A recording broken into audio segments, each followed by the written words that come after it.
যখন আমি ওয়েস্ট বেঙ্গলে আসি তখন কদবেল জিনিসটাকে আমি চিনি না, তাই আমি কই না তোমাদের সাথে একটু শেয়ার করি কদবেল নিয়ে আমার কীরকম এক্সপ্রেশনটা ছিল। আমি তো কোনো দিনও দেখি নেই, খাই নেই, আর জিনিসটা কেমন খেতে হয় তাও জানি না, কিন্তু খেতে দারুণ লাগে, টক টক।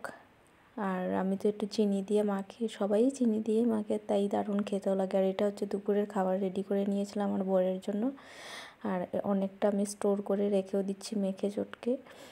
আর স্টোর করে রেখে দিলে কি হলো, যখন খুশি খাওয়া যায়, আর নয়তো নষ্ট হয়ে যায়, তো সেই কারণে। যখন দেখেছিলাম প্রথম কালো কালো, ওটা বলে গাছ পাকা, কালো কালোর দেখে আমি তো কোনো দিন কালো দেখি নেই, যখন প্রথম দেখেছিলাম তার সাথে দেখলাম একটু সাদা সাদার মধ্যে আর কি, সাদা না আর কি, একটু কালারটা অন্যরকম, সেই কারণে এই কালোটা দেখাতে আর কি কেমন যেমন লাগছে। ওই যে ফ্রিজে রেখেও দিচ্ছি, আর ফ্রিজের ভিতরে একেবারে পুরো আইস হয়েছিল, কিন্তু অনেকটা কমিয়ে দেওয়াতে দেখি না এখন